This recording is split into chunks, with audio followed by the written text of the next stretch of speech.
Bang Vicky mana ini?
Halo. Ya, halo, selamat pagi. Pagi. Selamat pagi. Oh, Bang Rofiki ini Ya, Bang Asus. Bang Asus namanya. pagi. Ya pagi Bang Vicky. Udah selesai nih ya, no? Itu ada. Ada berapa orang nih? Ada 4 orang nih. Ya nggak Udah apa-apa, ada nggak 4 orang. apa-apa. Nggak apa-apa. Ya, Silakan. Jadi ini apa namanya ini kan artinya saya dari sebagai ini hanya tidak dapat data lah. Jadi bagaimana data real di masyarakat itu saya justru tidak tahu. Saya berharap teman-teman wartawan sering untuk saya untuk kemudian mengadvokasi apa namanya apa yang ditemukan di lapangan karena membuat PPKM lebih baik atau penanggulangan COVID lebih baik lah itu tujuan saya mengiyakan kemarin kemauan Pak Siki. Ya, silakan siapa mulai silakan aja Bang Vicky. Ya, saya kira dari data-data umum dulu aja, Prof. Kan kita lihat nih kemarin dari PPKM ya. Bisa dengar ya? Ya, siap Ya, dengar baik. dari data kemarin waktu PPKM itu kan awalnya terjadi lonjakan lah, sampai Ya, di atas 1.000 malah. Tapi kemudian ini kan 2 hari ini menurun. ya, Nah, kan banyak orang bertanya tuh, kenapa justru waktu PPKM kemudian naik ya, awal-awal itu. Apakah itu memang sebelum PPKM itu udah parah sekali? Kan Prof juga sempat menulis di Facebook kalau jadi problem adalah soal tes. Karena dulu ya, mungkin tesnya sedikit, sekarang jadi banyak, ya. sehingga ketemu banyak. Nah, terakhir kayaknya tadi pagi atau kemarin sore Prof kan juga menampilkan data antara hasil ini naik, kemudian tesnya naik, tapi turun karena tesnya juga turun gitu. Ya, Nah, ya, pengen ya. dapat penjelasan itu data-data dari mana, kemudian atau sebenarnya data apa gitu, dan apakah itu kondisi yang umum di Indonesia atau kondisi di Bali juga kayak gitu gitu. Ya, Sehingga PPKM ini sebenarnya menggambarkan apa angka-angka itu sebenarnya. ya. Data yang saya share itu dari BNPB ya. Memang sebagian di-share oleh teman wartawan karena setiap hari mereka diupdate oleh BNPB dengan apa namanya memang kadang-kadang ditampilkan juga oleh BNPB di website mereka jumlah tes per hari, kemudian jumlah orang positif per hari, berapa yang menggunakan PCR, berapa yang menggunakan rapid antigen itu memang ditampilkan. Jadi data itu data resmi, Bang Bang Ya, ya. Kiki. Jadi memang saya peroleh secara tidak resmi dari Bang Hari Suhardono ya, dari Bloomberg ya. Dulu di Bloomberg dia selalu kontak ke saya. Ini Cok Yudis, ini Cok Kompas ini ya. Ya, ya, ya. Ya, jadi datanya data resmi Bang. Jadi itu dari BNPB, dari Satgas Covid pusat. Ya, memang tidak selalu ditampilkan data harian itu yang apa namanya. Nah, yang kedua tentang data itu saya tidak tahu kenapa fluktuatif ya. Kenapa jumlah yang dites itu fluktuatif. Tadi pagi sih ada orang dokter atau dari Naga Lab yang menjapri saya bahwa memang kalau sudah hari Sabtu, hari Minggu itu jumlah tesnya biasanya menurun Pak karena aktivitas hari libur. Tapi saya begini Bang, jadi pertanyaannya kenapa jumlah tes itu pertama memang mungkin kemampuan negara ya, kemampuan nasional baru ditingkatkan belakangan ini ya. Dulu sampai Mei kalau saya baca itu jumlah sampel yang diperiksa per hari itu tidak lebih dari 50.000 ya. Sedangkan mungkin belakangan kenapa ini terjadi peningkatan kapasitas pengujian harian itu saya curigai dulu atau saya positive thinking bahwa memang terjadi peningkatan fasilitas, jadi peningkatan fasilitas pengujian, itu positive thinking. Tapi kemudian pertanyaannya, kenapa jumlah sampelnya fluktuatif?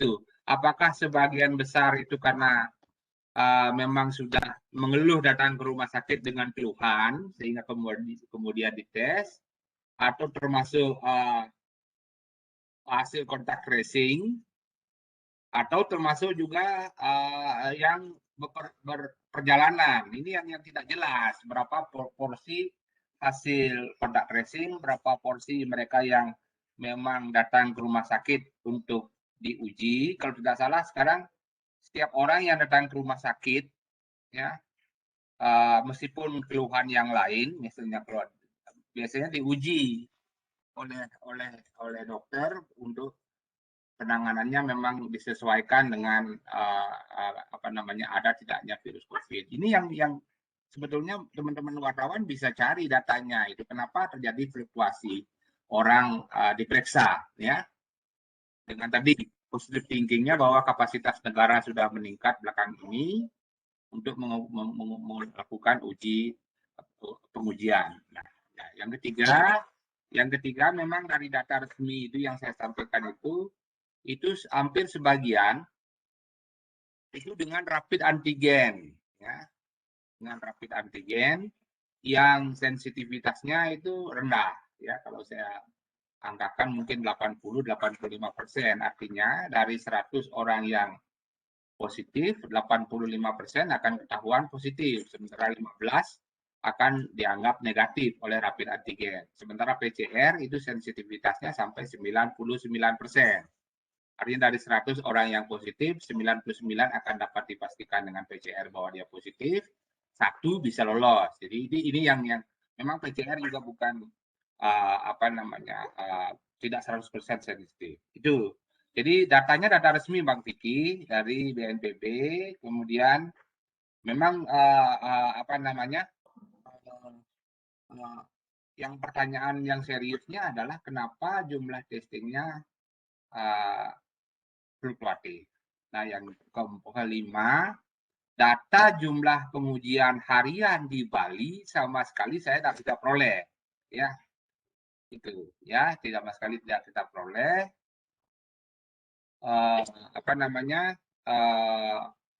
Sehingga kita tidak tahu dari pernah 1.000 orang positif itu dites dari berapa orang.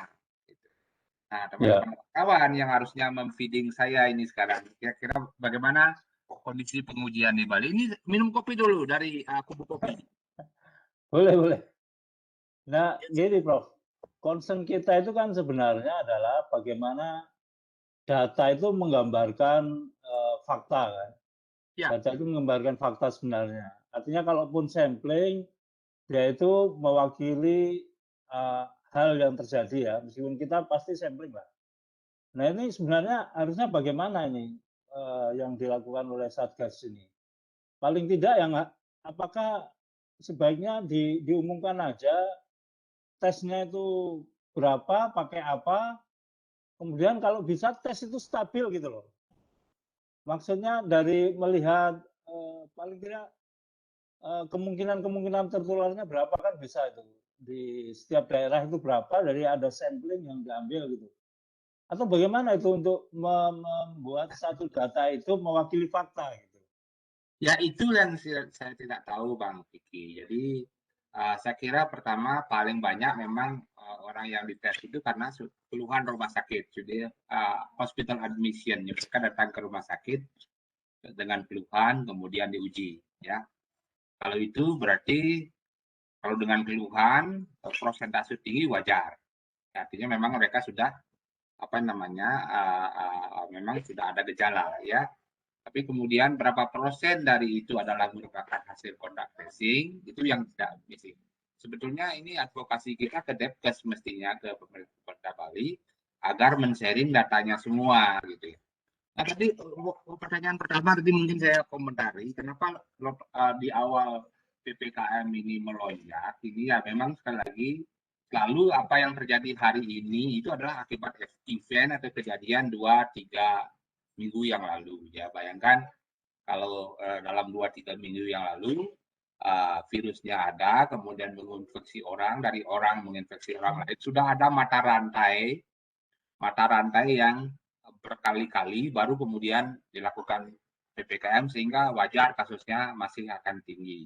Efek PPKM mestinya ini akan kita lihat, saya pernah bilang kita akan lihat setelah tanggal 17 ya, artinya saya berharap sih angka yang terjadi 2-3 hari terakhir ini memang begitulah adanya.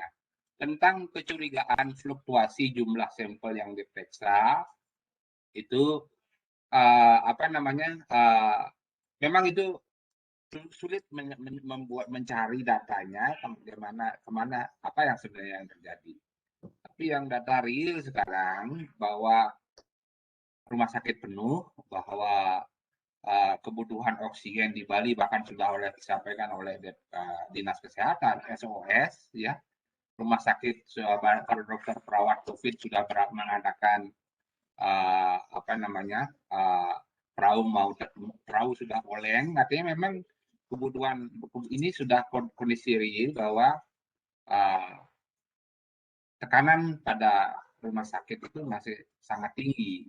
Jadi masa itu yang artinya ya apa namanya itulah fakta yang sebenarnya yang bagi saya boleh diindikasikan sebagai aktivitas virus ya. Jadi peningkatan awal-awal PPKM masih naik itu sangat wajar ya artinya gitu Mas.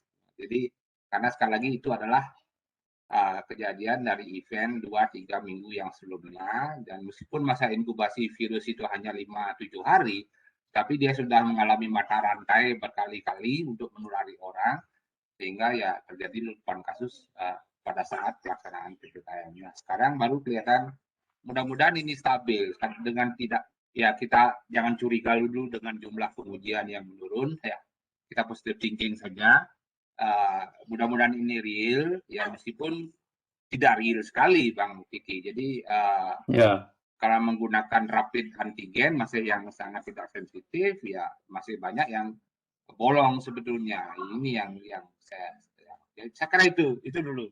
Jadi tentang sampling Mas, kalau sampling itu pasti akan harus random. Nah ini pasti tidak random ini. Jadi data yang itu tidak random. Jadi mereka yang datang ke rumah sakit melaporkan diri apa namanya sudah dengan gejala dan dengan kontaknya. Jadi asumsi begitu. Kontak tracing ya. Ya kontak tracing. Jadi ini pasti tidak random ya.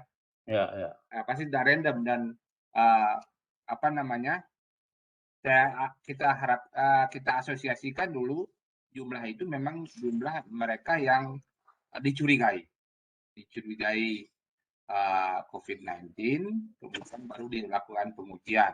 Sedangkan positif rate, jadi tingkat positif PCR, itu memang pernah Indonesia, saya lupa nih, mungkin saya akan cari datanya, di awal-awal itu sekitar 10 sebelum Juli 2020 memang positive rate kita pernah 9 sampai 15%. Tapi setelah Juli bahkan setelah Desember 2020 itu memang selalu di atas 25%.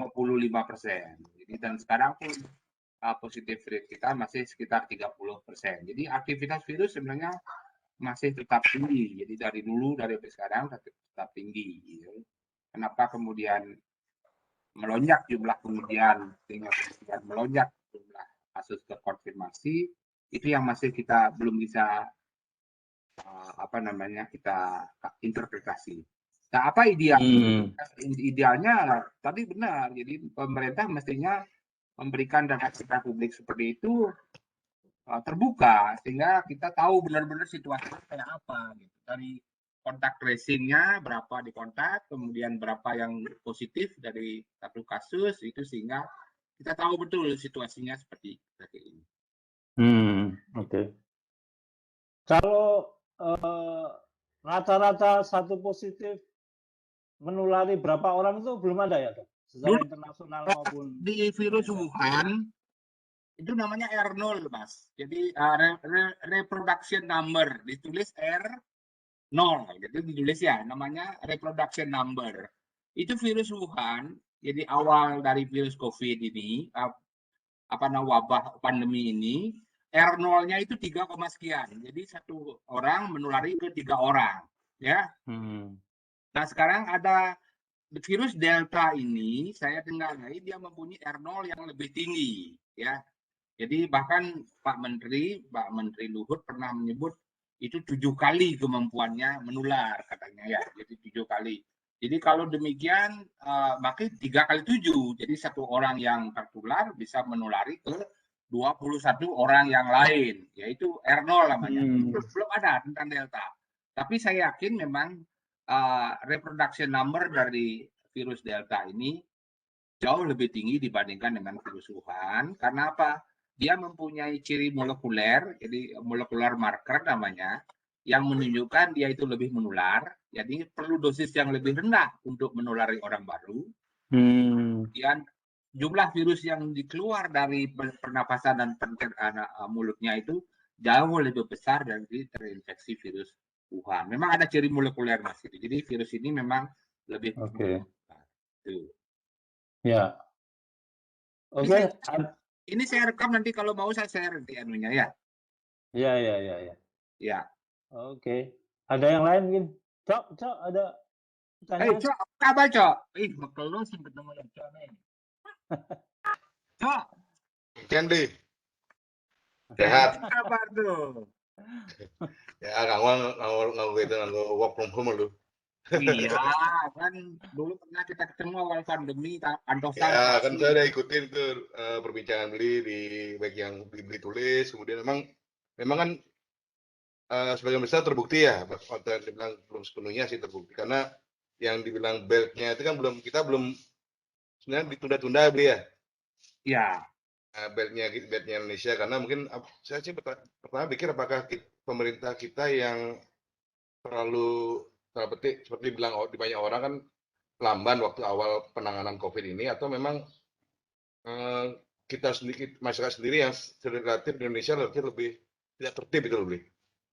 Artinya kalau dia sih menganggap sistemnya sebenarnya ada influence tahun 2009 ya. Saya harus cek nomornya yang untuk percepatan 2019 percepatan penanggulangan penyakit menular itu impres yang tahun 2019 sendiri itu ada memang saya harus buka dulu nomornya itu sebenarnya ada cuma memang tidak dilaksanakan jadi satu sistem memang tidak ada ya kalaupun ada sistemnya itu hanya teoritis dan tidak pernah menjadi implementatif itu saya coba cari dulu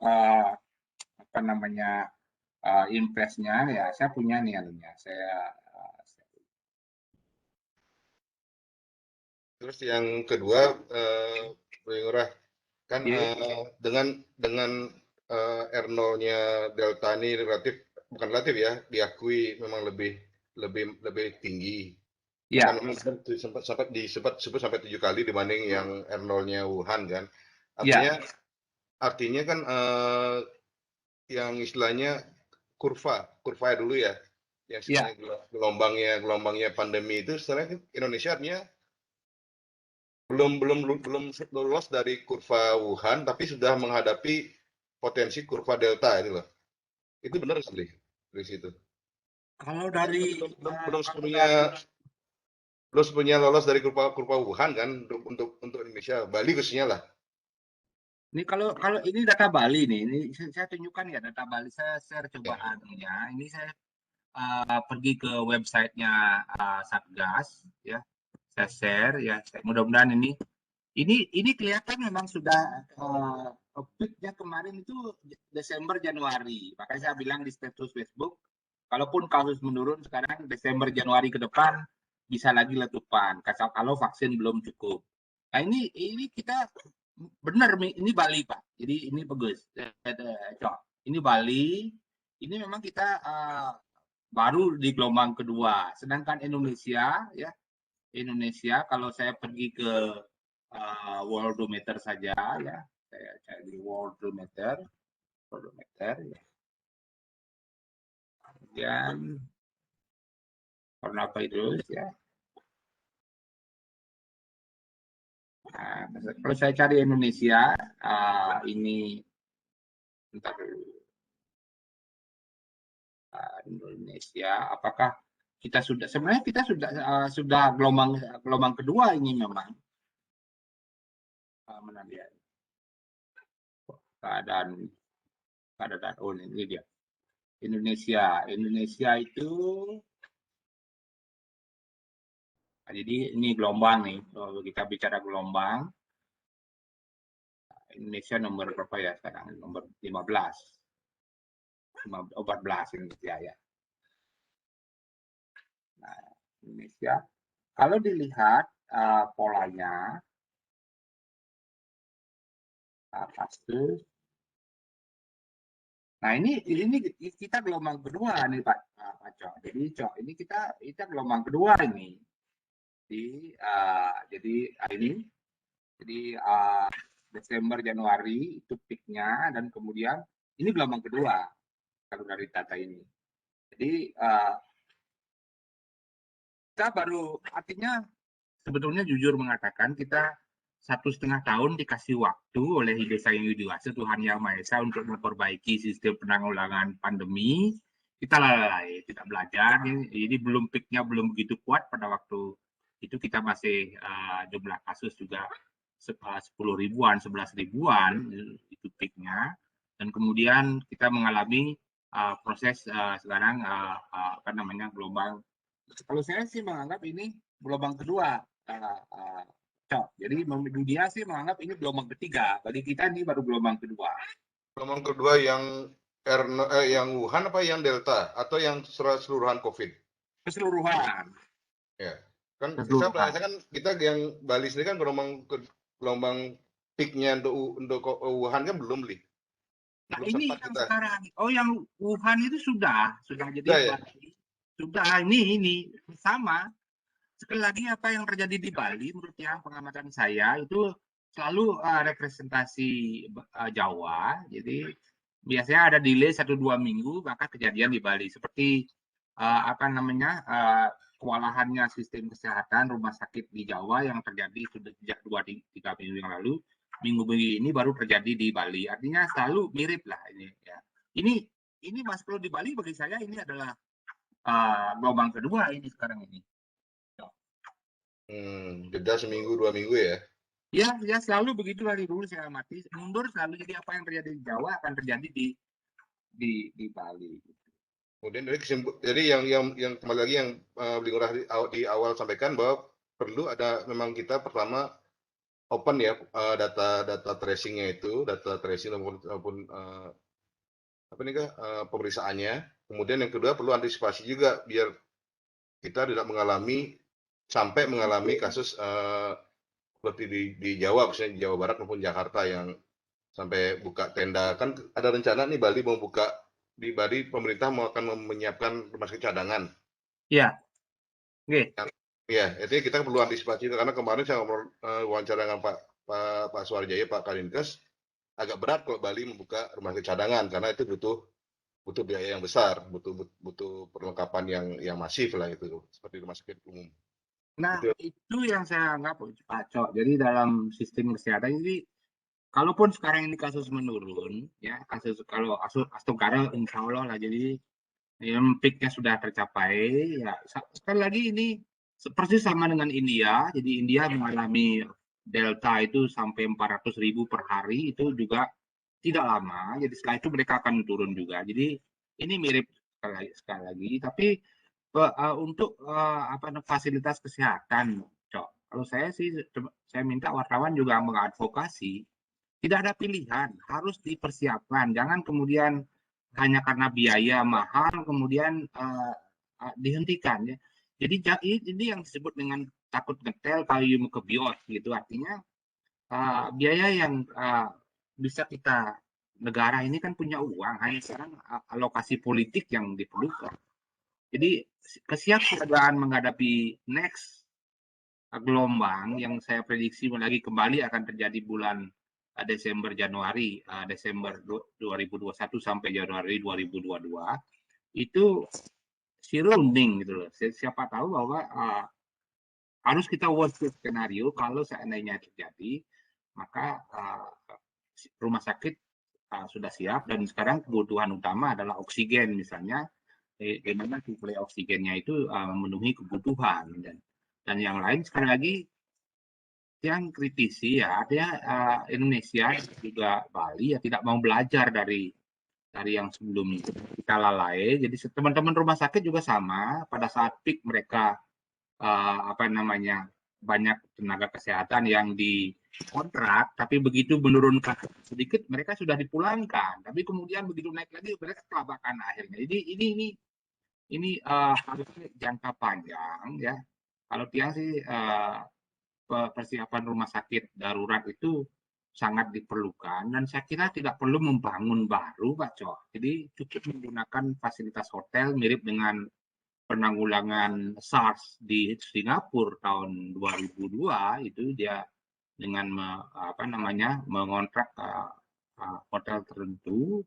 Saya kira sekarang ini banyak hotel yang terbengkalai, barangkali itu yang mestinya apalagi kalau hotelnya milik pemerintah, misalnya Werdapura atau yang di Sanur itu, ya artinya kan masih ada peluang. Jadi harus Cok. Kita berharap sih memang pandemi sudah akan menurun dan vaksinasi cepat dicapai ya. Datanya sekarang sih memang yang divaksinasi 1 kali sudah sampai 70% di Bali. Jadi karena kita ini sedang sebenarnya 1 kali sudah cukup sebetulnya, cuman ekses dari kejadian 2-3 minggu yang lalu yang sedang kita alami sekarang, dampak vaksinasinya kita belum lihat ya. Hanya saja mungkin catatan untuk teman-teman wartawan dikritisi, mbok ya bikin pos vaksinasinya jangan berjubel lah, itu berkerumun, itu kan mencipta istilahnya tidak mengatasi masalah tanpa masalah gitu. Jadi mestinya bisa lebih diorganisir lebih baik, kemudian misalnya mendaftar lewat WA dulu, nanti dipanggil jam berapa dan sebagainya, sehingga tidak terjadi kerumunan di tempat pos vaksinasi. Itu kan sekali lagi kita kelihatan dialog. Saya kira kalau Tiang lihat sekali lagi persis seperti di awal pandemi saya diwawancara oleh Straits Times dari Singapura bahwa fasilitas rumah sakit itu wajib dibangun saat itu, tapi rupanya lama sekali sampai kemudian Wisma Atlet digunakan sebagai tempat rumah sakit. Atau bahkan sekarang Pertamina itu membuat membuat rumah sakit untuk penanganan COVID. Nah, ini saya melihat sama dengan apa yang terjadi di Jakarta, kita sangat memerlukan. Ya. Dan jangka panjang setelah pandemi ini berlalu, Cok, rumah sakit sistem penanggulangan pandemi, gawat darurat pandemi ini harus tetap terlatih, harus tetap fungsional dan tetap ada gitu. Karena apa? Pandemi bisa akan terjadi anytime, itu bisa saja terjadi setiap saat, sehingga hanya masalah waktu yang tidak pernah kita tahu. Jadi dampaknya kita harus belajar lah, Cok. Kita harus belajar dari pandemi Ya, ini. betul. Betul. Bahwa kita harus menyiapkan sistem kesehatan yang antisipatif dengan pandemi yang luar biasa hebat ini, dan bisa di ke depan ini berikutnya ini off the record ya. Jadi off the record keterangan saya, yaitu saya memprediksi di awal pandemi, ada papernya, ini virus COVID-19 ini mempunyai potensi menyebabkan case fatality rate sampai 35%. Saya punya papernya, tapi yang itu mohon off the record. Artinya apa? Ini potensi virus ini luar biasa, sehingga kalaupun muncul virus Delta yang luar biasa menyebar, itu memang sudah pasti akan terjadi seperti itu. Jadi, yang bagian off the record sekarang tidak ada lagi. Oke. Ya. Buat pribadi ya, dengan layanan pribadi. Kalau suatu saat ternyata benar terjadi letupan luar biasa dengan fatalitas yang tinggi, sialan Prof. Murah sambil merokok ngomong gitu istilahnya. Itu hanya jadi virus ini berpotensi membuat case fatality rate sampai 35%. Sekarang baru 3%. Syukuri saja dulu. Antisipasi dulu. Arakin li. Ini saya rutin ini tuh. Sampai Sampai minimal catur wanara rukem lah gitu. Jadi lampat slogan mulai kelihatan seperti wanara gitu. Boceng kemana-mana. Oke, Prof. Ya. Sekarang kembali ke soal PPKM nih. Ya. Kira-kira ini dampaknya itu akan kelihatan berapa lama nanti untuk soal penurunan kasus. Dan yang kedua, dengan melihat kondisi sekarang ini, perlu nggak sih perpanjangan? Nah, ini yang pertanyaan paling penting. Ya. PPKM tidak perlu diperpanjang, tapi diperlama perlu. Jadi kalau saya lihat gini, PPKM ini sebenarnya key-nya atau message utama adalah hindari kerumunan, kemudian batasi perjalanan. Itu pesannya. Jadi hindari kerumunan, batasi perjalanan. Kalau lockdown itu tutup wilayah. Nah, ini belum tutup wilayah. Batasi perjalanan dan juga hindari kerumunan. Ya, karena sekali lagi virus COVID-19 ini bergerak dari satu tempat ke tempat lain ya bersama orang gitu. Jadi ini yang kalau yang istilah yang epidemiologinya itu adalah tutup wilayah plus standstill order, diam di tempat di mana kau saat ini ada, itu istilahnya, sehingga virus tidak bergerak. Jadi dari sana sebetulnya ini sudah standar, Mas Rudi. Standar penanggulangan COVID modern itu ya begini, gitu. Standarnya begini, ya. Hanya saja saya jawab dulu kalau PPKM perlu diperpanjang, diperlama, ya. Saya lihat ini perlu diperlama, hanya perlu diperbaiki. Ya, diperbaiki. Saya juga amati di beberapa tempat, di kerumunan sering masih ada, tapi kemudian ada dalam beberapa dari media sosial kita lihat ada yang usahanya kemudian ditangkap, dibawa ke kantor Satpol PP, itu tidak manusiawi. Jadi itu saja, sekali lagi kerumunannya itu yang dicegah, kemudian orang berusaha mestinya diizinkan, ya, apalagi yang esensial, ya. Yang non esensial seperti bose aja diizinkan, masa yang esensial itu. Jadi apalagi yang esensial, yang esensial itu mesti diizinkan. Nah, hanya saja tambahan satu lagi adalah ada mekanisme pelaporan masyarakat, sehingga masyarakat bisa ikut melaporkan kalau kemudian ada kerumunan dan segera ditindaklanjuti, mungkin di tingkat desa atau di tingkat kabupaten. Jadi segera ditindaklanjuti saat itu agar kerumunannya bisa dihindari, dan yang punya tokonya atau pemilik usahanya itu diberi peringatan untuk, kalau tidak kemudian 3 kali peringatan barangkali ditutup sementara. Jadi ada mekanisme pelaporan publik, ya, untuk kemudian bisa mungkin hotline yang mesti harus disikapi. Nah, kemudian apakah kasus menurut saya yakin Mas. Jadi tanpa melihat di India pun dengan melihat di India dan melihat tren sekarang, kasus pasti akan menurun. Kalau kasus itu 3 Mas ya. Kalau kasus di lapangan itu menurun, 1 karena virus ya, mungkin dari virus Delta, memang virus ini dominan di seluruh dunia sekarang ini. 85% virus dunia saat ini Delta di seluruh dunia ya. Jadi dan saya yakin juga di Indonesia. Ya. Data varian yang dominan di Indonesia yang sudah ada dalam database juga Delta. Ya. Virus yang tadi yang saya sebut mempunyai daya tular yang lebih tinggi. Kemudian yang kedua adalah orang.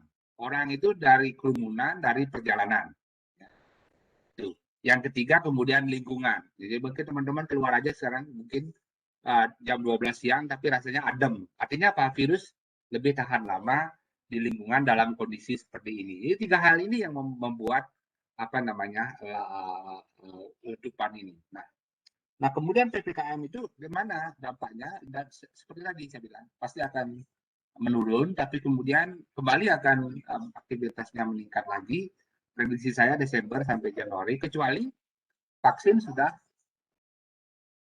sampai lebih di atas 70%, dan harapan saya vaksinnya itu sudah 2 kali ya, 2 kali, dan kalau 1 kali kita mungkin belum yakin, tapi kalau 2 kali 70% penduduk itu mestinya adalah transmisi di komunitas, community transmission misalnya sudah diblok. Jadi kalau misalnya Mas Miki yang tidak mau divaksin misalnya keluar ya, dikelilingi oleh 7 orang, jadi ada 10 orang, ada 3 orang yang tidak divaksin, ada 7 orang yang divaksin. Begitu ada orang yang membawa virus dan OTG dan kemudian tidak memakai masker, itu virusnya akan 3 orang yang tidak divaksin ini ditahan penularannya oleh mereka-mereka yang divaksin. Itu fungsi dari vaksinasi adalah mencegah atau memblok community transmission. Jadi memang tidak perlu harus 100%, tapi sebaiknya 100% ya. Baiknya 100%. Itu. Jadi itu saja. Jadi yang saya pikir kita berharap sekali. Sebenarnya mungkin PPKM ini, mungkin teman-teman wartawan juga melihat PPKM ini salah satu strategi pemerintah dulu sementara untuk mengerem laju kasus, laju virus, sementara menyiapkan vaksinasinya, mempercepat vaksinasinya. Kita sudah mempunyai 140 juta dosis vaksin di Indonesia. Mestinya itu sudah cukup untuk 70 juta. Tapi 70 juta masih jauh dari cukup. Baru hanya 1/4 ya. 70 juta jadi hanya 25% penduduk Indonesia yang tersedia untuk vaksin. Jadi memang vaksin ini barang langka gitu ya. Jadi ini yang nampaknya ini strategi pemerintah untuk mengerem laju virus, laju penularan, sementara kemudian vaksin bisa diakselerasi. Nah, itu. Cuman tadi catatannya teman-teman wartawan juga kalau ada yang kerumunan ini yang mesti menjadi perhatian pelaksana vaksinasi ya, tidak membuat posko vaksinasi yang justru memancing kerumunan gitu ya, yang justru menimbulkan klaster vaksin nanti. Memalukan banget itu lah gitu. Jadi sudah tahu ini menular lewat kerumunan ya, meskipun pembagian obat, karena vaksin itu bekerja paling cepat 7 hari setelah divaksin baru bekerja. Selama 7 hari itu kosong, kata masih bisa tertular, bisa menularkan ke orang lain dan sebagainya, sehingga transmisi akan semakin luas. Begitu menurut saya Mas. Jadi intinya PPKM mestinya mesti diperlama, karena ini mestinya efektif untuk menekan laju penyebaran virus dan menekan jumlah kasus ya. Itu mestinya efektif, dengan catatan tadi diperbaiki agar betul-betul dan diawasi. Jadi saya anggap di Bali juga 3-4 hari pertama nggak ada pengawasan, itu saya sering keluar, kemudian ada kafe penuh dengan pengunjung, kemudian ya dibiarin saja gitu. Jadi sama sekali tidak ada pengawasan ya. Nah, kalau misalnya diperlama, mestinya sistemnya yang diperbaiki. Nah, sekarang bagaimana dengan kebutuhan masyarakat, terutama masyarakat yang tidak mampu di desa, itu yang perlu kemudian dipikirkan. Apakah BLT mungkin tidak efektif, hanya Rp300.000 selama 2 minggu, 3 minggu, ini beli loloh aja atau beli garam ya habis lah barangkali. Mungkin penyalurannya mestinya bisa lewat desa yang di mana masyarakatnya bisa mengaudit sendiri atau berbekal itu membuat pengumuman seperti setiap akhir tahun itu selalu ada papan pengumuman berapa dana desa yang masuk, peruntukan untuk apa saja dan berapa sisa. Itu barangkali dibuat pengumuman di desa sehingga tiap orang bisa mengaudit atau mengetahui bantuan ini. Dan yang berikutnya yang ini, yang dana darurat PPKM daerah ini, kenapa beberapa hari lalu saya baca dari Menteri Dalam Negeri yang dari Bali berapa, apakah sudah disalurkan atau memang tidak tersedia gitu. Itu yang mungkin teman-teman wahan. Itu Mas ini. Jadi saya kira ini memang sekali lagi ini standar saintifik untuk menekan penyebaran virus itu adalah satu penutupan wilayah ya. Yang kedua adalah standstill order. Jadi diam di tempat di mana saja masyarakat ini berada. Itu standarnya. Hanya sekarang bagaimana aplikasinya agar lebih manusiawi. Saya kira begitu Bang Vicky.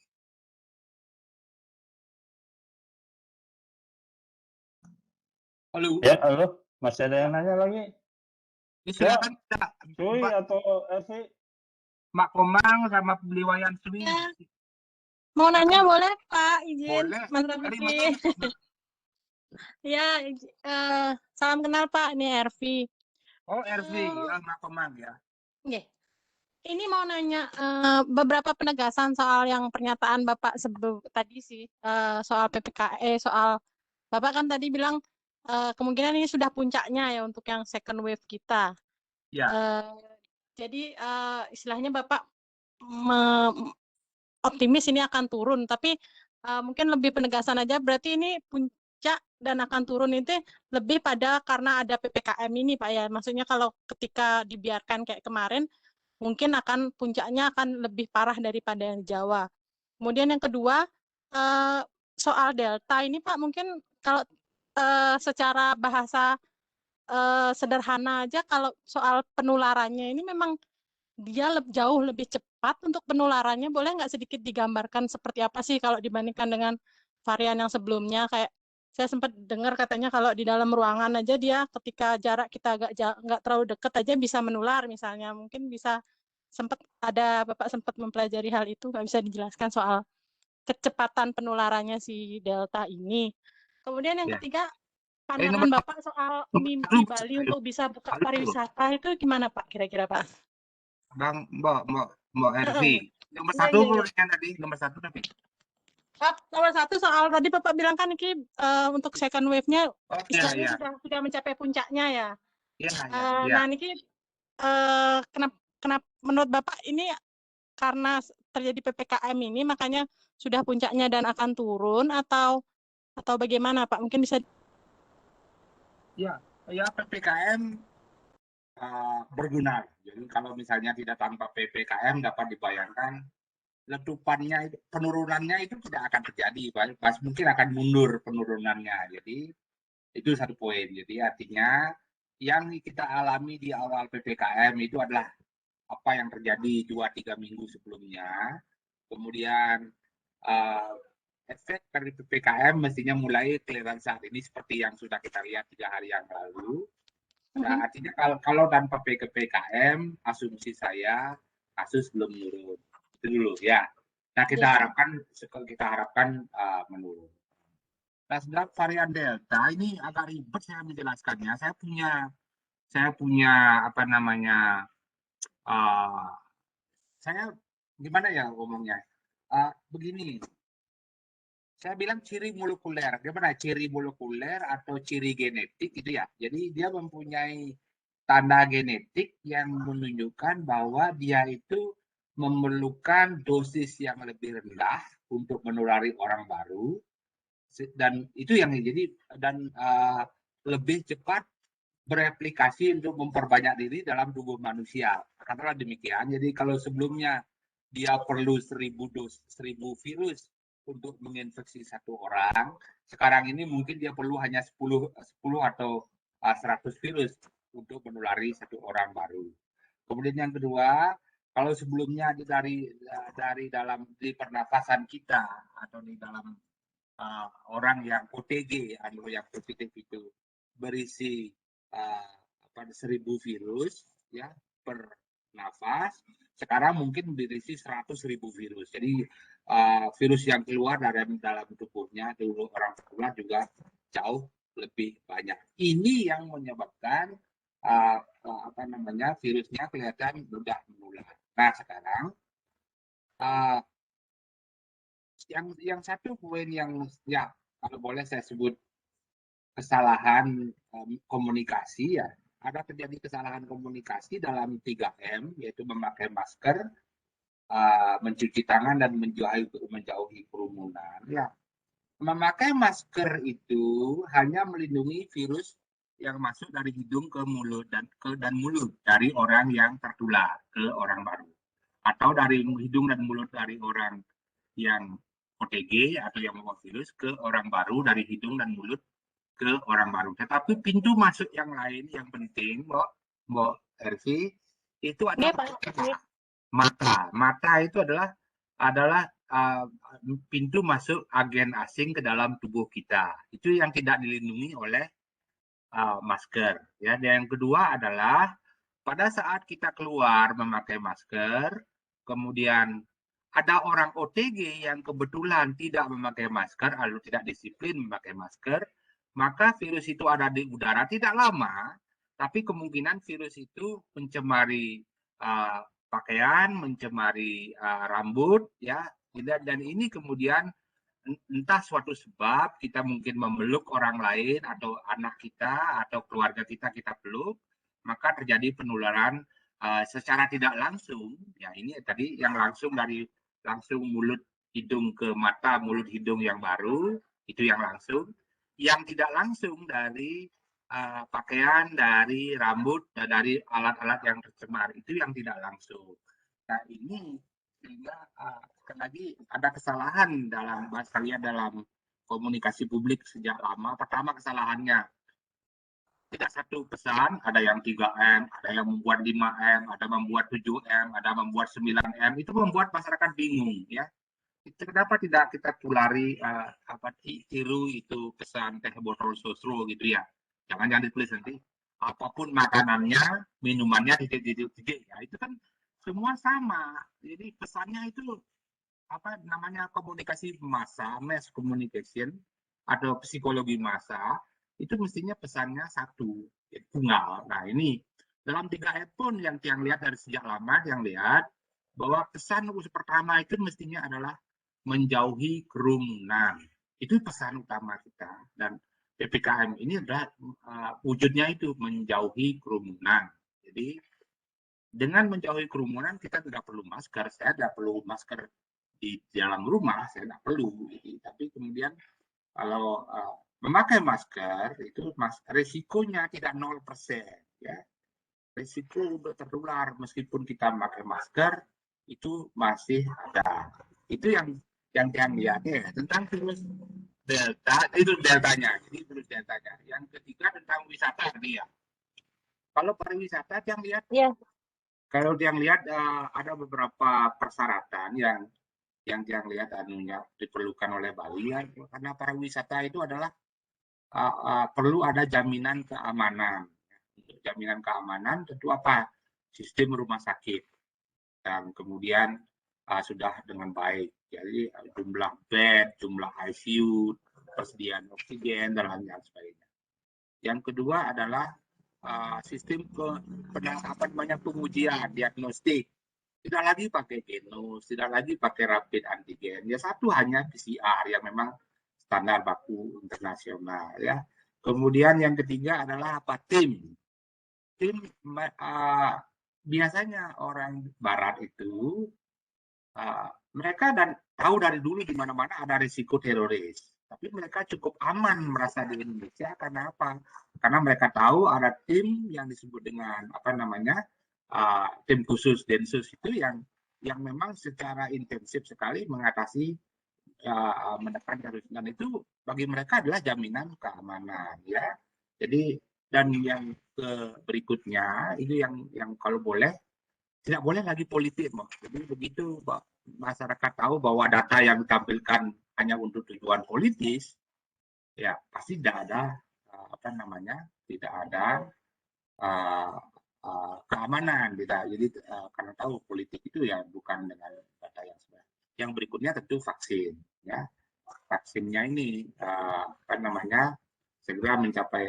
Bali itu hanya pulau kecil dikelilingi oleh laut gitu ya, mestinya lebih mudah mengelola Bali daripada mengelola Jawa gitu, atau Sumatera atau Kalimantan gitu.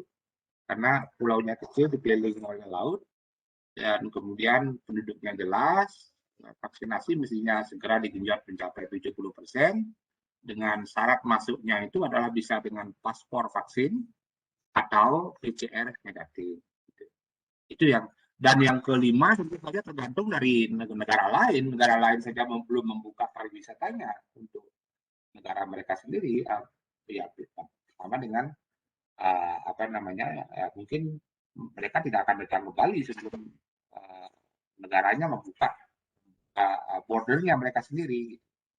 Gitu. Jadi, saya kira itu yang diperlukan untuk apa namanya, sekali lagi akuntabilitas publik. Gitu. Itu yang saya kira jaminan keamanan bahwa ada orang yang bekerja, ada wartawan-wartawan yang setiap hari melototi bagaimana dinas kesehatan bekerja, kemudian memberikan input dan performa dinas kesehatannya itu kemudian diperbaiki, mereka akan happy. Ini benar-benar penanggulangan COVID ini dilakukan dengan benar di Bali. Dengan itu baru mereka aman. Sekali itu pandangan saya, Bu Komang. Boleh nambah nggak, Mas Raffi? Boleh ya? Oh ya, Pak, soal tadi Bapak bilang data itu ini dugaan saya secara pribadi ya, tapi mungkin Bapak pastinya Bapak lebih paham. Benar nggak sih Pak, kayak ada dugaan kemarin-kemarin ketika kita semangat untuk mau buka pariwisata tuh aja data yang memang sengaja dikecilin gitu Pak, soal COVID ini di Bali. Nah, kedua, entah dari mengurangi tracing dan lain-lain itu ya. Dan yang kedua itu, saya mau nanya soal efektivitas vaksin itu, bisa nggak sih kita mempertanyakan efektivitas vaksin? Karena beberapa kasus kan yang sudah 2 kali vaksin Sinovac itu tetap kena dan beberapa bahkan meninggal dunia. Nah, itu secara ilmiahnya di virus itu seperti apa sih Pak? Vaksin itu apakah tidak efektif bahasanya atau seperti apa gitu? Terima kasih Bapak. Tentang data ya, sekali lagi ya saya tidak apa namanya saya tidak tahu jawabannya apakah ada apa namanya terjadi apa pembohongan publik gitu dengan menyembunyikan data. Ini tentu saja tindakan yang sangat tidak bisa kita terima ya. Jadi apa namanya, ini yang mestinya kita harapkan tidak. Jadi kita harapkan tidak ada data yang disembunyikan untuk tujuan politis dan sebagainya. Tentang saya kira tadi yang saya bilang, fluktuasi jumlah orang yang diuji. Jadi fluktuasi jumlah yang orang diuji ini aja yang perlu di-share, disampaikan bahwa hari ini datang sekian orang ke rumah sakit untuk tujuan pemeriksaan COVID atau non-COVID. Ya, jadi ada alasan mereka melakukan pengujian ya.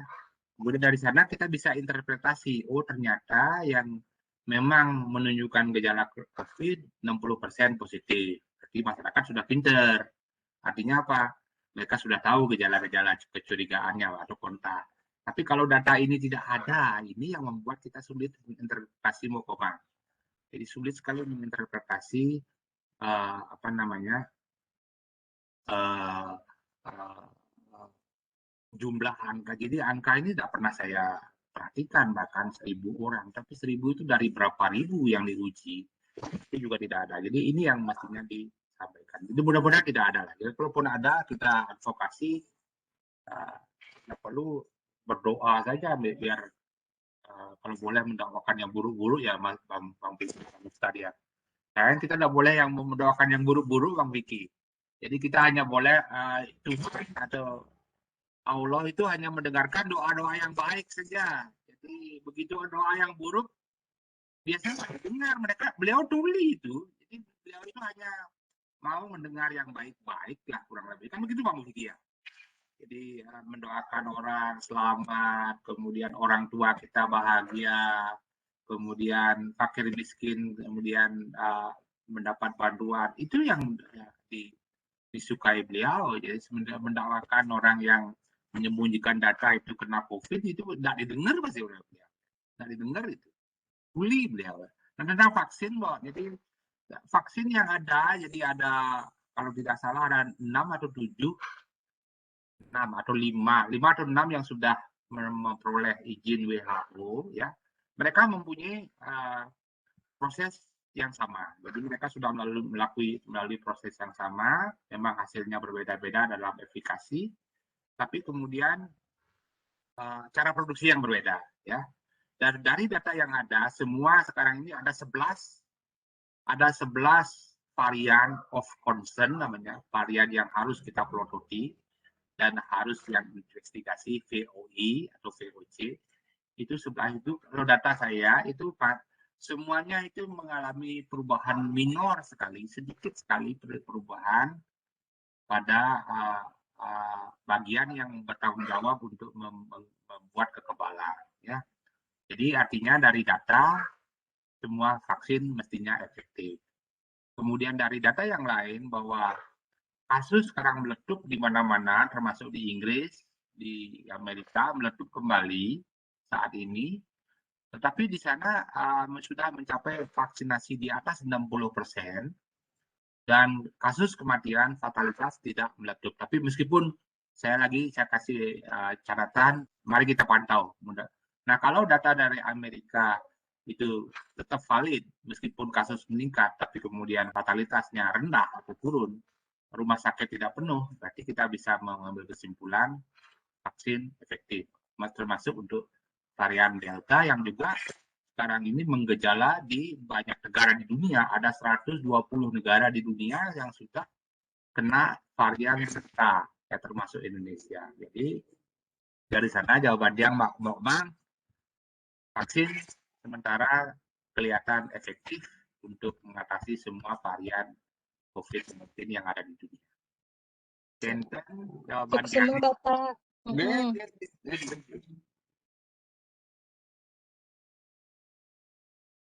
Oke, ada lagi mungkin Sui belum nanya. Mana Sui ini tidur atau gimana? Mas Rofiki. Ya, Sui. Silakan. Baik, terima kasih. Tadi sebenarnya saya ingin menyinggung pertanyaannya Lico tadi ya soal rumah sakit. Mungkin tadi sudah disinggung juga sama Prof seperti apa bahwa ini harus disiapkan. Tapi berkaca dengan adanya rumah sakit sekarang itu ketika nanti rumah sakit itu disiapkan seperti apa, Prof? Oke, standar-standar yang seperti apa yang harus disiapkan? Apakah harus seperti ini, seperti itu? Saya juga kurang mengerti standar rumah sakit COVID seperti apa. Tapi menurut Prof ini seperti apa yang harus disiapkan rumah sakit? Standar apa yang mungkin yang bisa lebih bagus mungkin didirikan di mana mungkin, atau mungkin kata Prof tadi bisa menggunakan hotel. Nah, ini menarik juga kalau di Bali banyak hotel nganggur sekarang ya. Mungkin bisa dijelaskan Prof detail-detail ini kalau apa namanya? Bisa dijelaskan mungkin seperti apa sebenarnya harus rumah disediakan itu, Prof. Itu aja Prof, satu dari saya. Terima kasih Prof. Ya, kalau lihat negara-negara yang sudah betul-betul preparedness-nya tinggi untuk pandemi itu Taiwan ya, Taiwan, Korea, kemudian Singapura, Jerman. Itu yang barangkali contoh-contoh negara yang mempunyai preparedness terhadap penyakit menular itu tinggi ya. Dan di sana itu adalah yang utama sekali adalah ICU bed. Jadi kamar-kamar yang dengan ICU dengan ventilator itu yang diperlukan banyak. Saya pernah hitung, cuman saya lupa dengan angka. Jadi mungkin Bali itu perlu paling tidak 14 ribuan atau 15 ribu kamar rumah sakit dengan ICU bed. Aduh, saya lupa angkanya. Jadi perlu jumlah tertentu dengan asumsi sekarang ini orang meninggal dan mempunyai COVID berat itu 3%, ya 3% penduduk, kemudian ada dari yang sakit, kemudian dengan asumsi bahwa virus ini katakanlah misalnya maksimum menginfeksi 10% penduduk, jadi Bali 400 ribu, ya 300 ribu kali mungkin 3%, nah segitu jumlah. Jadi harus kita hitung berapa kebutuhan ICU. Jadi ini yang saya lihat rumah sakit dengan fasilitas ICU dan dengan ventilator yang memadai. Ya, ini sekali lagi negara yang sudah misalnya Jerman misalnya ketika zaman mulai pandemi mereka bisa menampung pasien dari Italia, ya mereka bisa menampung karena memang saya tidak punya jumlah sekarang di atas meja saya nih. Kemudian Taiwan juga sama, dia mempunyai ICU bed di seluruh Taiwan itu jauh lebih mencukupi dari kebutuhannya sendiri. Ya, ini. Nah, kemudian Singapura juga sama. Ini yang jadi rumah sakit dengan ICU bed yang memadai. Dan ini yang mesti kita hitung dengan asumsi berapa orang nanti orang terinfeksi dan berapa orang yang mengalami gejala berat yang memerlukan penanganan rumah sakit. Nah, untuk hotel saya kira kan ini bisa saja sekali lagi namanya kalau memang zaman perang itu ya apapun bisa dirubah, bahkan pabrik panci pun bisa menjadi pabrik jadi pabrik peluru gitu. Jadi mestinya ini yang mana saja asal memang terisolasi dari penduduk, kemudian agak jauh dari masyarakat, saya kira di Jimbaran itu banyak itu. Dan sekali lagi tidak ada yang penting terisolasi dari penduduk yang bisa digunakan untuk yang seperti ini. Ya, dengan apa yang terjadi di Jakarta dengan rumah sakit Pertamina yang isunya saya belum tahu ini isunya sedang dibangun di Jakarta, artinya apa? Tidak lagi hotel, jadi memang harus ada rumah sakit benar yang untuk sementara hotel barangkali untuk karantina, ya hotel untuk karantina. Kemudian yang mereka yang isoman ini teman-teman percaya nggak isoman itu benar-benar yang bersangkutan hanya diam di rumah gitu. Ini yang sulit dipercaya gitu. Jadi isolasi mandiri tapi kemudian nongkrong di pinggir jalan, di rokok dan sebagainya gitu. Jadi ini yang inilah anunya. Saya kira itu anunya, yang penting jumlah ICU bed lah. Jadi rumah sakit dengan ventilator ICU bed yang memadai. Tentang jumlah saya tidak punya angka hari ini.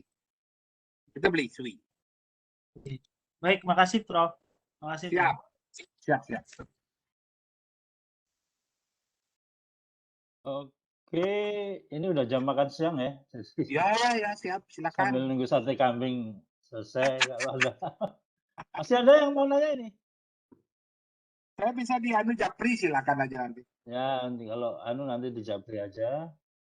Saya kira untuk yang sekarang kita cukupkan dulu. Siap. V, ada mau nanya lagi, V? Ya, cuma mau bilang makasih banyak. Nanti mungkin kalau ini di Japri aja. Makasih. Ya, siapa? Makasih Mas Rafiki juga. Oke, jaga kesehatan. Sama-sama lah, juga sama-sama ini mengadvokasi yang penanggulangan COVID yang benar lah, kurang lebih seperti itu. Saya kira silahkan bikin beritanya masing-masing. Semua tadi kecuali yang on the record bisa ditulis. Iya. Oke, terima kasih. Selamat siang. Sampai ketemu. Terima kasih. Ada Mas Bang Vicky. Ya, terima kasih, Bro. Yuk, bubar ya. Sudah ada berapa korban sih di Indonesia? 66.000 kurban ini. Bukan lagi kambing dipakai, Mas. Iya. Oh iya, Mat Lebaran ya, Mat Idul Adha, Mas Rafiki juga sampai lupa. Iya, makasih. Iya, iya. Sampai Ya, saya ketemu. live ya. Saya end meeting ya. Ya. Oke, makasih.